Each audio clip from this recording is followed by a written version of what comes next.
Hello and welcome to episode 2 of Ottawa Valley Rambles. In this part 2 of 3 episodes, we explore Leamy Lake and discuss Andrew Leamy's steam mill and the old and new canals. Please enjoy.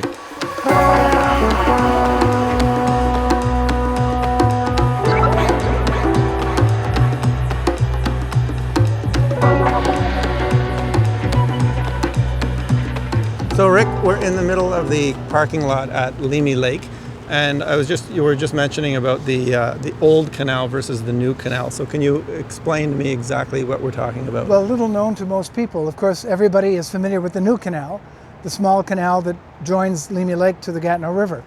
Well, there's the old canal that was dug by Andrew Leamy. Andrew Leamy dug the old canal around 1853 or so, and it begins about 200 meters past the beach at Leamy Lake, where the discharge canal is, or discharge creek is. And the canal actually runs, and I'm pointing to an area that goes all the way to the Gatineau River. It runs right through the parking lot.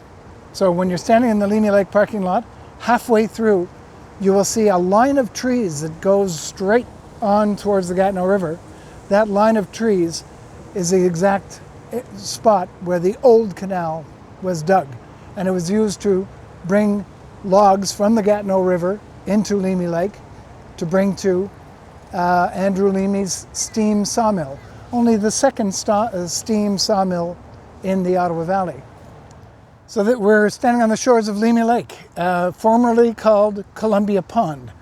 That's what Philemon Wright first called it. And it's a very historic place because as we saw on the beach on the Ottawa River, this is actually the place where the 2 Indian chiefs that met Philemon Wright, and they negotiated during 2 months. This is where exactly the feast took place, on the shores of Columbia Pond, and it's where they had the exchange of a wampum belt. They buried the hatchet and smoked the peace pipe, and they feasted for 2 days. So when we talk about unceded land, maybe it was the Leamy Lake was ceded.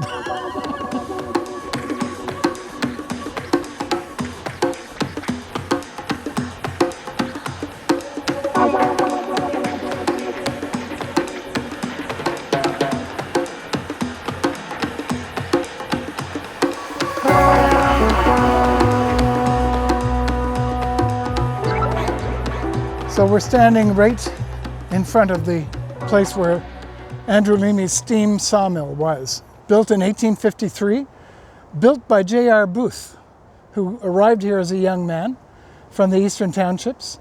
And J.R. Booth, his first job in the Ottawa Valley was building Leamy's steam sawmill. And it was only the second steam sawmill to have been built in the Ottawa Valley.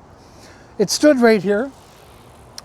And for the longest time, in fact, you could walk into here and you could find all of the detritus. You could find pieces of the steam boiler because the boilers exploded in 1867, destroying the mill. Andrew Leamy happened to be in Montreal at that time, and the explosion took the life of his 19-year-old son, his firstborn, Louis Napoleon Leamy. And Andrew was so crestfallen, he actually never rebuilt the mill. The mill was rebuilt by someone else afterwards when Andrew Leamy sold the property. In fact, he named his second-born son, Louis Napoleon, in honor of his first son. And it only operated until 1883. So this is the newer canal, and you mentioned the old canal. This is the new canal. Now, most people think it's the only canal, but it's the second canal.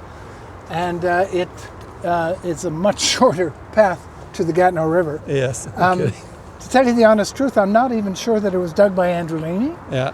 But it may have been dug by the people who owned the second steam mill. But I'm going to say, and go out on a limb and say that it may have been dug by Andrew Leamy. Yeah. But it made the other canal obviously obsolete. Yes. But they had to blast for this one. And that was the difference between this canal and the old canal. The first canal was dug easily by hand. This one had to be blasted.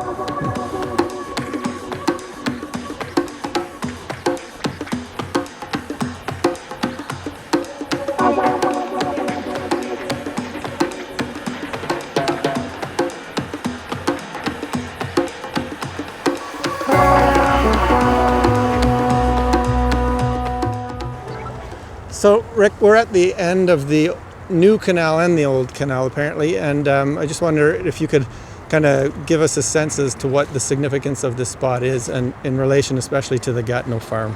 The spot, in fact, both canals are man-made. So the Leamy Lake was never joined to the Gatineau River. When it was originally Columbia Pond, it was stream-fed, and the stream comes all the way up well by Chelsea. But right here, you have the two canals. On my right is the new canal, and on the left there is still the vestige of the old canal, the only part of the old canal that exists. And essentially it goes straight in there and then deviates to the right across the parking lot of the Leamy Lake beach. So this is where the two canals joined. So shall we head over to the original Gatineau farm, or the original location? Oh yes. The original Gatineau farm, which was the first ever permanent settlement in the Ottawa Valley, is to my left. So all of this on the left is Gatineau farm, which eventually ends up in the hands of Andrew Leamy because he marries Philemon Wright's granddaughter, Ericina. On my right, just past the old canal, that property is not Andrew Leamy's and was not part of the Gatineau farm. It becomes in 1824 the Dalhousie farm. But essentially this land where the canals are was quite simply closed. There were no canals, there were no inlets. So it was a seamless walk to the other side.